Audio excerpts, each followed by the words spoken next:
Hello! Good morning! Good morning mga palangga! So it's another day. It's 9:15 in the morning and I'm so proud of myself kasi 9:15 pa lang but I feel like I am so productive today kasi nakapag-vacuum na ako, nakapaglinis ako ng bahay, nakapag-plancha na ako ng aking mga uniform at yung mga damit ni Mr. And mag-i-edit na sana ako kaso nakalimutan ko pa lang diligan yung tanim natin dito sa loob ng greenhouse. Kaya sabi ko, mamaya na ako mag-edit, magdidilig muna ako dito kasi makakalimutan ko ulit.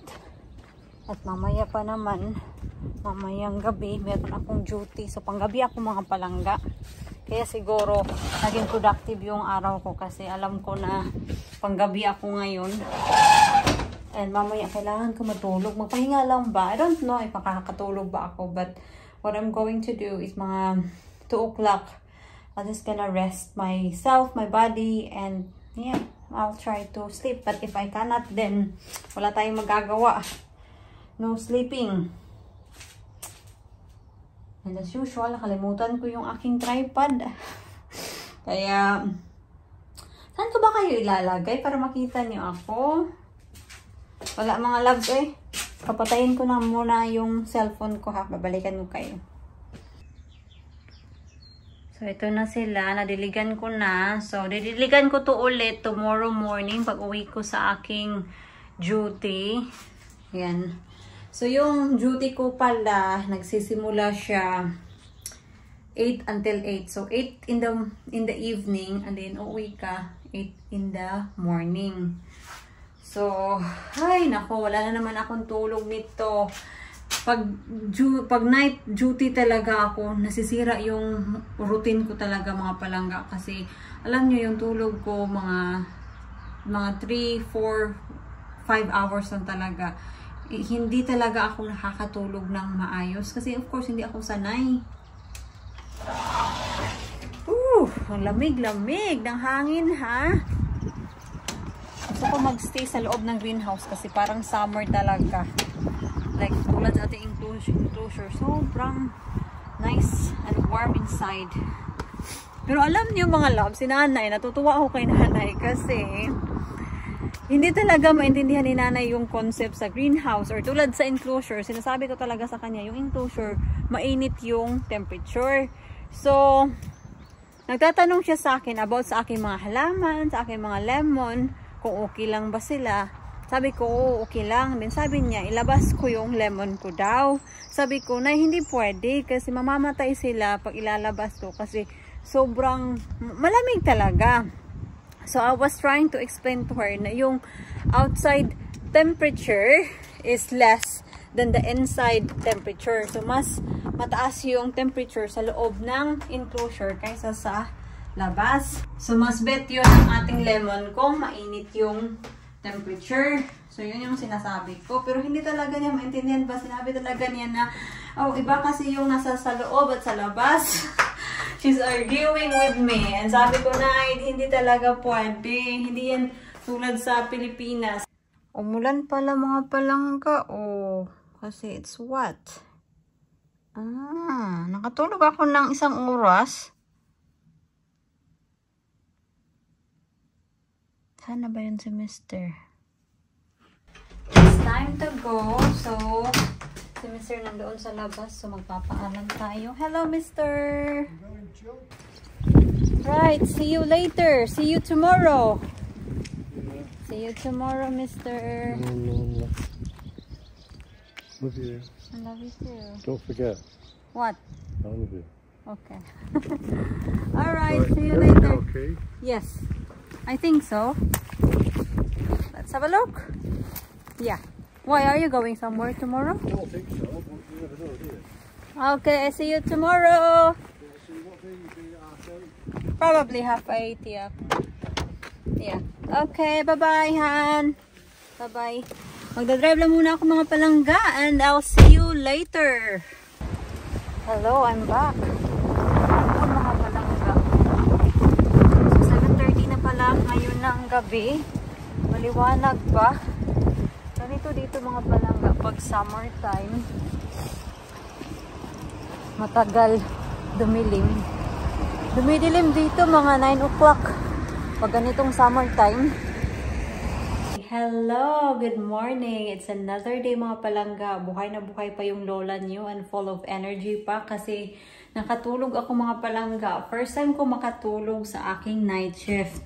Kasi itong pinag-OJT-han ko, yung break time nila sa gabi, medyo mahaba, 2 hours. And yeah, nakatulog ako. Hindi naman siguro mga 1 oras, mga less than 1 hour lang. Pero at least nakatulog ako kasi pag na night duty talaga ako, hindi ako natutulog kasi yung previous na pinag-OJT-han ko, 1 hour lang yung break time na sa gabi. And of course, by the time you puff about, you lose your 15 minutes already. So, meron ka na lang 45 minutes. And to get settled down, kung hindi ka talaga masyadong inaantok, of course, you need to get settled down and, you know, try to relax yourself para makatulog ka.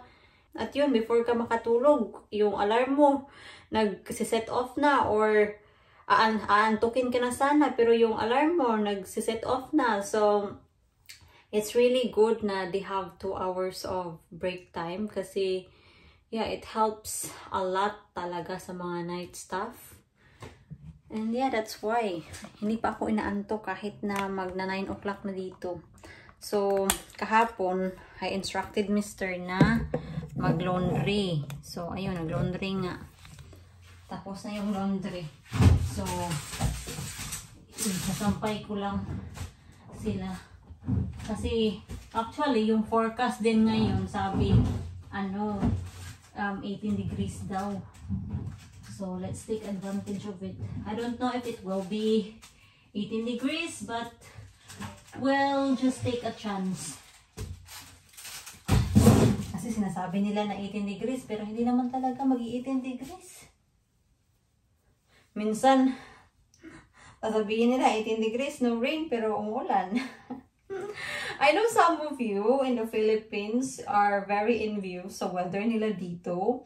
But, you know, mga palangga, pag kayo nandito all the time na it's raining, hailstone, rain ulit, magsasawa ka din talaga sa rain. Pero kayo sa Pilipinas, of course, gusto nyo maki-exchange ng weather, which is, I know, I get you, kasi gusto ko din makipag-exchange sa weather ng Pilipinas, pero, ay nako! Wala talagang, in between. Hindi talaga tayo masaya kung ano yung meron, no? Right, I just gonna hang this and I'll be back, okay? I'm back. So, hindi ko sinampay yung mga panty and socks ko sa labas. Kasi, kung ulan, madali lang kunin ba yung mga big items. So, after nito mga palangga, I need to eat. And then, I need to sleep. And then, back to night.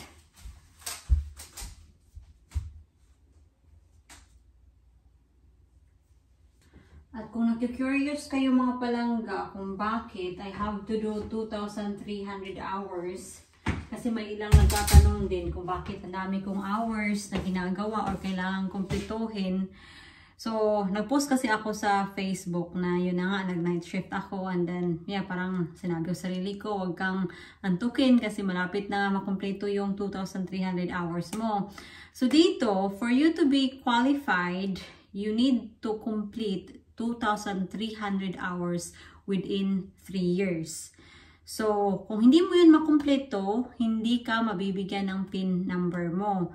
So, you need to complete 2,300 practical hours and you need to complete 2,300 of theory hours. So, yung theory hours, yun yung mga lecture sa university. So, kung palagi ka nag-absent and hindi mo yan makumpleto yung 2,300 theory hours mo, hindi mo makukuha yung PIN number mo. Dapat 50-50 siya mga palangga. Hindi pwede na, let's say for example, meron kang 3,500 na theory hours and then yung rest is theory hours. Hindi yan pwede. Dapat talaga 50-50. So, dapat balanse silang dalawa. So, yeah, in total, you need to complete 4,600 hours para ma-qualified ka. And of course, dapat mo din ipasa yung mga modules nila, yung mga assessment. But yeah, that's the life here. Kaya kung curious kayo, ito yung pamamaraan sa UK. I don't know what it's like in the Philippines kasi wala talaga akong knowledge about sa Philippines, sa nursing. Alam ko na after 4 years, kailangan mo din mag-take ng board exam. Dito walang board exam mga palangga. Para yung board exam dito is parang yung dissertation mo. Kasi mahirap talaga siya. And siya yung pinakamalaking assignment mo sa final year mo. And yeah, you do it on your own. Hindi siya grupo-grupo or hindi siya by pair. You are on your own. Hala! Hala, si Mr. nakalimutan niyang i-turn on yung dishwasher. Ito-turn on ko ba yung dishwasher o hindi? Ito-turn on ko na lang yung dishwasher talaga kasi madami puno. 9 o'clock na. Normal rate na yung kuryente. 8:30 lang kasi yung medyo may discount yung electricity. So, from 12 o'clock until 8:30, yun yung medyo mura-mura yung electricity dito. Ito yung pinaka-special na agahan ko. Peanut butter toast. And then 3-in-1. And that's me. I'm sold for this before ako matulog.